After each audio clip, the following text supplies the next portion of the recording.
नमस्कार साथियों। रीट मुख्य परीक्षा में अब मात्र 2 माह का समय बचा हुआ है। किसी भी भर्ती परीक्षा में सफलता के लिए लास्ट का समय बहुत ही महत्वपूर्ण होता है। साथियों आज हम इस वीडियो में बात करेंगे किस प्रकार से 2 मंथ की आपकी रणनीति होनी चाहिए। अब लास्ट समय में आपको क्या पढ़ना है, क्या छोड़ना है, किस प्रकार से रिवीजन करना है, कौन सी बुक्स पढ़नी है, पूरी बातें साथियों आज हम करने वाले हैं। तो साथियों आप अंत तक इस वीडियो को जरूर देखें। साथियों जो लास्ट का समय है ना, ये बहुत ही महत्वपूर्ण है। यदि आप इसमें ढीले पड़ गए ना तो समझो आप हजारों अभ्यर्थियों से पीछे रह जाएंगे। चाहे आप 2 साल से तैयारी कर रहे हैं या 1 साल से तैयारी कर रहे हैं, लास्ट में आपको धीमा नहीं पड़ना है। अपनी रफ्तार है उसको और तेज बनाना है। ऐसे कौन से टिप्स है साथियों वो अपन फॉलो करके सफलता प्राप्त कर सकते हैं। मैंने लास्ट समय में किस प्रकार से तैयारी की थी वही पॉइंट आपको बताने वाला हूं साथियों। तो सबसे पहला पॉइंट है साथियों, रिवीजन पर ज्यादा फोकस करो। अब साथियों जो 2 माह का समय बचा हुआ है इस पर आपको ज्यादातर फोकस करना है और इसमें भी रिवीजन पर ज्यादा फोकस करना है। आपने कंटेंट तो बहुत पढ़ा है, चाहे आप 1 साल से तैयारी कर रहे हैं, 2 साल से तैयारी कर रहे हैं, आपने बहुत सारी बड़ी बड़ी पुस्तकें पढ़ी हैं, आपने शॉर्ट नोट्स भी बनाए होंगे। अब आप उसका क्या करो साथियों, रिवीजन करो। यदि आप रिवीजन नहीं करेंगे ना तो चाहे आपने कितना भी पढ़ा हो वो आपका बेकार चला जाएगा। आपके सरल प्रश्न है वो परीक्षा में गलत होंगे।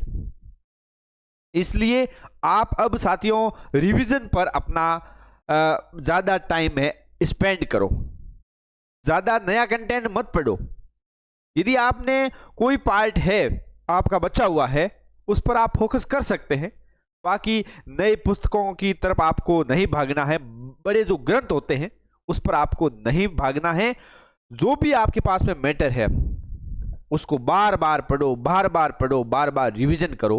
यही साथियों सफलता का आधार है। अगली मैं बात करता हूं साथियों कि अब कौन सी पुस्तकें पढ़े।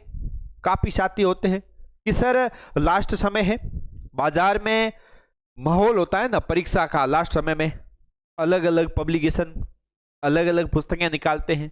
कोई थ्योरी की निकालता है, कोई एमसीक्यू की निकालता है, और हमने भी ये 2-3 पुस्तकें निकाली है।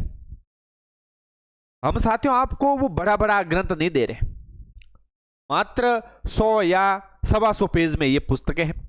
अब आपको वही पुस्तकें पढ़नी है साथियों। कौन सी? एमसीक्यू वाली। एमसीक्यू वाली।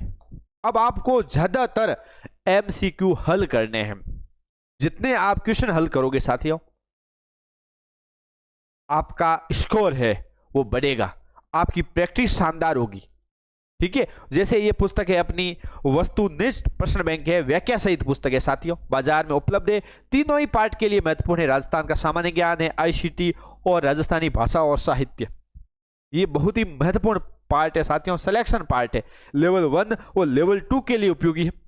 तो आपको पुस्तकें हैं, यदि आपके पास मौजूद पुस्तकें हैं तो उसी को पढ़िए, और जो एमसीक्यू वाली है और वस्तुनिष्ठ नहीं है तो वो बाजार में ला सकते हैं। ज्यादा बड़ी नहीं लानी है, 100-150 पेज की कोई पुस्तकें हैं वो आप ला सकते हैं। और ये साथियों सामान्य ज्ञान की पुस्तक है, ये भी 125 पेज में पुस्तक है। इसमें क्या है कि नवंबर 2025 तक डाटा अपडेट है।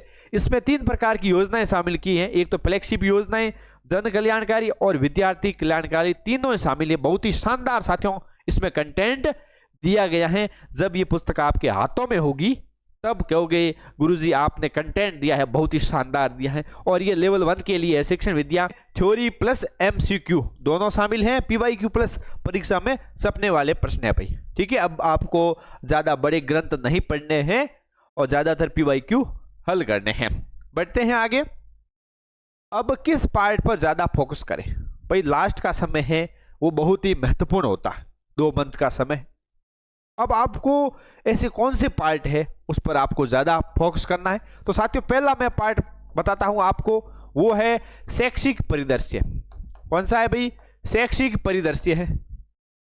ये पार्ट साथियों सिलेक्शन का आधार है, इस पर आपको ज्यादा फोकस करना है। दूसरा पार्ट है राजस्थानी भाषा एवं साहित्य। कौन सा है भाई? राजस्थानी भाषा। ठीक है, राजस्थानी भाषा। और पिछली बार इससे संबंधित 8-9 क्वेश्चन पूछे गए थे। लेवल 1 हिंदी और पंजाबी 9-9-9 और बाकी में सभी में 8-8 क्वेश्चन पूछे गए। और शैक्षिक प्रदेश में भी 7-8 प्रश्न पूछे जाते हैं। ये दो पार्ट ये हो गए। और तीसरा पार्ट है जिसका नाम है सामान्य ज्ञान। कौन सा है भाई? सामान्य ज्ञान। राजस्थान का सामान्य ज्ञान है, जिसमें प्रतीक चिन्ह है, खेल खिलाड़ी है, जितने भी योजनाएं हैं ये साथियों सामान्य ज्ञान पार्ट में आती हैं। और खेल खिलाड़ी पिछली बार लेवल 1 में 5 क्वेश्चन पूछे गए थे, यानी 10 अंकों के सवाल है वो खेल खिलाड़ियों से साथियों पूछे गए थे। तो ये सिलेक्शन पार्ट है तीनों ही। उसके बाद में चौथा पार्ट आता है आईसीटी का। कहते हैं ना साथियों 5 क्वेश्चन आते हैं। साथियों 5 क्वेश्चन से आप हजारों अभ्यर्थियों से पीछे रह जाएंगे। ठीक है, तो ये अपनी जो पुस्तक है ना बाजार में, इसमें भी आप ये भी एमसीक्यू हल कर दोगे तो भी आपका काम बन जाएगा। सामान्य ज्ञान है, राजस्थानी भाषा और साहित्य है और आईसीटी है, तीनों ही पार्ट है एमसीक्यू। यदि आप अब थ्योरी नहीं पढ़ पाते हैं तो भी ये पुस्तक छोटी सी है, 2-3 बार इसका रिवीजन जरूर कर लेना, 2-3 बार पढ़ लेना, आपका काम हो जाएगा। ये तीनों पार्ट हो गए। और उसके बाद में अपना एक पार्ट आता है जिसका नाम है साथियों करंट अफेयर्स। ये तो साथियों सिलेक्शन का आधार है। करंट अफेयर्स, करंट अफेयर्स है भाई। तो करंट अफेयर से संबंधित देखो खेल खिलाड़ी है, जितने भी योजनाएं हैं, ठीक है, ये सब किससे जुड़ी हुई है? करंट अफेयर से जुड़ी हुई है। पिछली बार भी 12-13 प्रश्न करंट अफेयर से पूछे गए थे। तो इसको आपको मिस नहीं करना। ये जो 5 पार्ट है साथियों, ये सिलेक्शन के आधार है। बाकी भूगोल है, कला संस्कृति वगैरह आप पढ़ते रहते हैं, ठीक है, और जिसकी भी आपने तैयारी की है वहां पर भी आपने पढ़ा है, लेकिन ये पार्ट है साथियों आपने नहीं पढ़े अभी तक। तो इस पर आपको ज्यादा पकड़ करनी है और यही आपके सिलेक्शन का आधार है। एक साथियों आता है कि राजस्थान की राज्य व्यवस्था, वो साथियों इतना महत्वपूर्ण नहीं है, एक प्रश्न आता है, ठीक है, यदि पढ़ा है तो ठीक है, नहीं तो थोड़ा सा देख लेना, बाकी उस पर ज्यादा फोकस नहीं करना। ये साथियों मैंने बताया कि सिलेक्शन पार्ट है। और ये तीनों ही पार्ट है जो आपकी राजस्थानी भाषा हो गई, सामान्य ज्ञान और आईसीटी का ये पुस्तक है कवर कर देगी भाई। ये भी पुस्तक आप पढ़ लोगे ना तो भी आपके काम बन जाएगा। आप जो बाकी विद्यार्थी उससे पिछड़ोगे नहीं भाई। ठीक है, अगली बात करता हूं साथियों, टाइम टेबल के हिसाब से पढ़ाई करें। देखो अब अंतिम समय है, आप ठीक है, क्या है कि जल्दबाजी में हाथ पैर मारोगे, ठीक है, कि मैं तो रात को 5 बजे तक पढ़ूंगा, फिर आप 8-9 बजे उठ जाते हो, आपका क्या एक शेड्यूल पूरा गड़बड़ हो जाएगा। अभी जिस प्रकार आप पढ़ते हुए आ रहे हैं, आपकी चाहे 10 घंटे पढ़ाई हो या 12 घंटे हो या 15 घंटे हो, उसी हिसाब से कीजिए। लेकिन देखो पढ़ाई जैसे 10 करें तो 2 घंटा बढ़ा दीजिए। ऐसा नहीं है कि रात भर पढ़ते रहे, सुबह नींद नहीं आ रही है, पूरा दिमाग ही गड़बड़ हो गया, तो ऐसे नहीं करना है साथियों। आपको टाइम टेबल के हिसाब से, जिस प्रकार आप लाइब्रेरी जा रहे हैं या घर पर पढ़ाई कर रहे हैं, उसी हिसाब से आप करते रहिए। कुछ ज्यादा नहीं करना है, हाथ पैर नहीं मारने हैं, अब मैं वो पढ़ लूँ गुरुजी, अब तो मुझे कुछ याद ही नहीं है, ऐसा नहीं करना है साथियों। जो आपके पास में मैटर है वो पढ़ते रहिए, और जो आपका टाइम टेबल जो बनाया हुआ है या नहीं बनाया हुआ है तो भी आप उसी के अनुसार चलिए। ठीक है, ज्यादा इधर उधर नहीं भागिए। ठीक है, आप जैसे टाइम से सो जाते हैं उसी हिसाब से सो जाइए, बाकी पढ़ते रहिए, सिलेक्शन जरूर होगा।